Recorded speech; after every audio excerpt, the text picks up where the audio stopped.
나야 보하도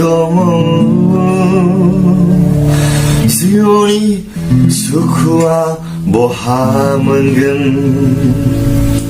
그새 나야 보하도 지온이 수쿠와 보하문근 गिबियावनो जोंनि गोजौसिनथाराव थानाय आफा इसोरखौ हामबायनो नैथियावहाय बेयाव आंजों लोगो लानाय साफ्रोमखौ फोरबोनि मुङाव गोजोननाय आंनि अननाय आरो सिबिनायखौ जासिबाय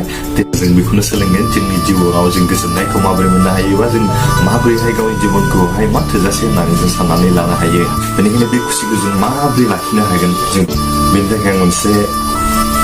सल' खोन्थानो सानदों सासे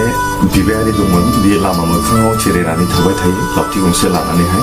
बे सानसेखालि सासे आबादारि न'खराव बियो बिबायनो थांबाय बिबायनो थांब्ला बियो लामानि गेटनि दरजाखौ टक टक सुबाय बे समाव न'नि आबादारिनि मानसिफ्रा रावबो खोनायाखै आरोना बेनिफ्राय बियो दरजानि गब्लंजोंहाय नुहुरदों आबादारिया आखायाव सेन्देल लानानै बियो आथिं आखाइ सुखांनानै मा खालामबाय फैनानै खामसालियाव जिरायबाय बे जिरायनाय समाव बिनि 8 बोसोरनि फिसाला सासेया बिजों गेलेफैबाय दान्दिसे थानानै बिनि बिसिया मा खालामबाय ओंखाम थोरसियाव आरामसे खुरनानै लाबोबाय आरोना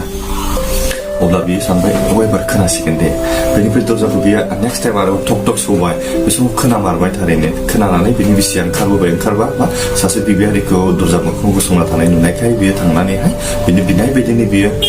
रां हरनानैहाय बिबायारिया बियाव फैफिनबाय बिबायारि लामायाव सानबोबाय आं सानसेमानि एसे खस्थ' बिबायनानै आं आरोबाव मा खालामबावनांगौ थांनानै मोनाबिलियाव आं गाव हारसिं संना जाबावनांगौ मासे दुखुथिया आंनि जिबनालाय बेबायदि सानबाय आरो बेनिफ्राय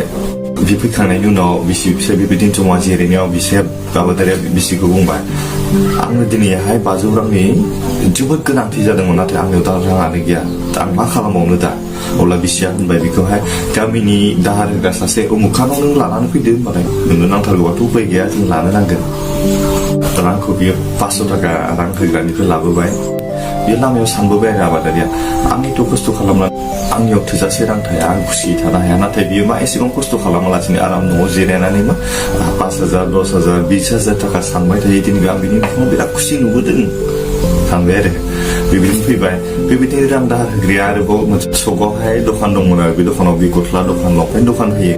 बेनि गावनि हलसेलाव लायनो थांसिगोन दानिया बे लायनो थांबाय गोबां मानसिया बेबायदिनो हलसेलाव माल बायनो फैदों हलसेलनिफ्राय बियो मालखौ लानानै फैखांबाय गाव सानबाय आं एसेबां खस्थ' खालामो लांलाय लाबोलाय खालामो 1,000 2,000 थाखा एसेबां खस्थ' खालामनांगौ आंनाव थोजासे गोजोननाय गैया बेबायदि सानबाय फैखांनायनि उनावहाय मा हलसेलनि बिगोमा मालिकाबो गावनि इन्डास्ट्रि जायनाखि मेनुफेक्सारा बिसिनाव लायनांगौ जायोखाय बे सानसेखालि मा बे थांबाय बेबायदिनो लायनो थांनानै नुहैबाय मा बैनि जायनाखि इन्डास्ट्रि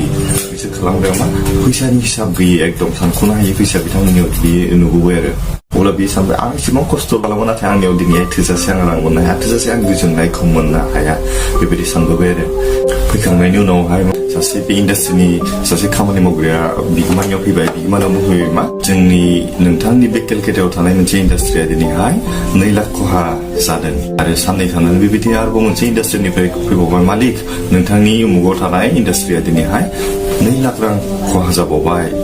अब्ला बे बिगोमाया खर'आवहाय मा टेनसन जाबाय बे टेनसनजों बियो मा जानाय थानाय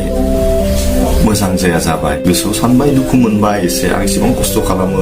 एसेबां मानसिफोरखौ आं दिनैहाय लाखिनानै खामानि मावहोदों अब्लाबो आंनि जिबनाव दिनैहाय मानो बेबायदि लस मानो खहा माने गोजोननायखौ आं मोनाखै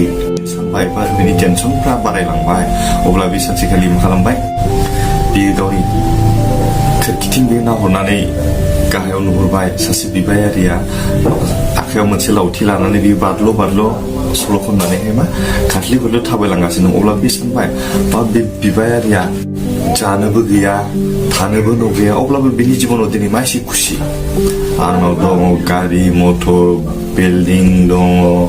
गासैबो दं अब्लाबो आंनि जिबनाव दिनै माने गोजोननाय गैया जाय बिबायारिखौ बियो नुहुरदों बियो बै आबादारियाव थांनाय बिबायारियानोमोन गुसुंनि बाइबेल सिरिनायनि बेवहाय गितफोरनि 142नि 15 बालाबाव बेबायदि बुंदोंना फोरबोआ बयनिबो गाहाम खालामग्रा आरो गावनि गासै सोरजि जानायफोरनि सायाव माया खालामनांदों फोरबोआ बयनिबो गाहाम खालामग्रा बिथिंखौ आंखौ सोरजिदों सोरखौबा एसे धोनि सोरजिदों सोरखौबा गोरिब सोरजिदों नाथाय मावनो हानाय खस्थ' खालामनो हानाय सैसोनो हानाय गोहोखौ बोलोखौ जों इसोरनिफ्राय जों लानो हागोन अब्ला जोंनि जिबनाव जियावनो जों पर्यायाव थाया मानो जों गोजोनै थानो हागोन खुसि थानो हागोन रंजानाय थानो हागोन ना आरो मा बुंबावगोन फोरबो नोंनि गासै सोरजिजानायफ्रा नोंखौ बाख्नायथों आरो नोंनि भक्तफ्रा नोंखौ साबाय होनदों बेनि उननि सिरियाव मा बुंदों फोरबो नोंनि गासै सोरजिजानायफ्रा नोंखौ बाख्नायथों होनना जों बाख्नाय दिनै फोरबोखौ जों जि दङ जिखिनि मोनबाय फोरबोनिफ्राय जों बेखौ लानानै जों फोरबोखौ दिनै बाख्नायनि अब्ला नोंथांमोना साननानै नायदो गोजोननायखौ जों माबोरै मोननो हागोन आंनाव थाखा थानो हागौ आंनाव धोन दौलत थानो हागौ अब्लाबो आंनि जिउआव गोजोननाय गैयाब्ला जोंनि बे जिउआ जेबो बेसेन गैया नों सासे बिबायारि जानानैबो जुदि जिउआवहाय गासैखौबो दं सानजोबनानै खुसि थानो हायोब्ला नैबेयावसो गोजोननायखौ जों मोननो हायो गोजोननाया जोंनि नुनायाव नङा गोजोननाया जोंनि गोसो इसिंनिफ्रायसो गोजोननाया जोंनि संसारनि धोन दौलतआव नङा जों गोजोननाया गोसो गोरबो सिङावसो इसिङावसो जों संसाराव गोबां रोखोमनि जों धोन दौलत थानो हागौ थाखा फैसा थानो हागौ नाथाय अब्लाबो जों जिउआव गोजोननाय होननायखौ मोननाया गोरलै नङा जों गोजोननायखौ बायनानै मोना बेनिखायनो नोंथांनाव जि दं बेजोंनो जों जिबनाव जों गोजोननायखौ जों लाखिनो हागोन अब्ला बे सल'नि गेजेरजों जों सोलोंनो हायो बेखौनो सासे बिबायारिया जेरैहाय गावनि गोसोआवहाय मा बे गोजोननायखौ मोननो हायाखैमोन गावनि जिउआव गोजोननायखौ मोननो हायाखैमोन बेयो मा सासे आबादारिनि न'खरखौहाय बे जोबथानाय रंजानाय होननानै सानना लादोंमोन खुसिया बेनियावनो दंजोबो होननानै सानना लादोंमोन नाथाय बेबो नङा बे आबादारिनि गोसोआवबो मा बिथांनि जिबनावबो मोनसे गोजोननायखौ थोजासे बियो मोननो हायाखै आरो बे रांदार होग्रायाबो गावनि गोजौ सिरिनि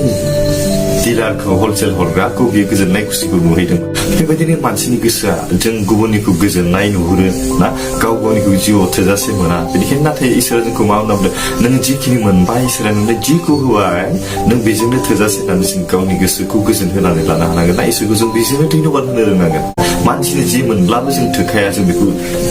बेनि गेजेरजों जों सोलोंनो हाबाय लास्टाव मा जाहैदों बे इन्डास्ट्रिनि बिगोमाया बेखौ गोजोबथानाय खुसि रंजानाय नुदों जायनावनोखि दिनैहाय थाग्रा न' गैया गाननाय जि मोजां गैयाना अब्लाबो बिनि गोसोआव खुसि होननानै बियो सानहरदों मानसिनि जिउना बेबायदिनो जों गावनिखौ खुसि आरो रंजानाय नुवालासिनो गुबुननिखौ खुसि आरो रंजानाय नुयो नाथाय इसोरा जोंखौ बेनिखायनो बुंदों नोंनाव जि दङ इसोरा नोंनो जि आशीर्बादखौ होबाय बेजोंनो नोङो गोजोन खुसि आरो रंजानायखौ होसोनो नाजानांगोन इसोरनि थिननाय बायदि जों बेखौ मानिना सोलिगोन आं बेखौ मिजिंथिबाय जों दिनै बेखायनो फोरबोनि जों लेम्पफोर जानायखाय फोरबोखौ जों बाख्नायनि सिबिनि रंजानि खुसिनि जों आरो जों गोजोनै थानाय जों जि दं बेजोंनो जों गोजोनै थागोन आं बेखौ फोथायदों नोंथांमोना बे सुंद' सल'नि गेजेरजों एसेबाबो नोंथांनि जिबनाव गोजोननायखौ मोननो हागोन आं फोथायदों आं गुसुङै आरज खालामो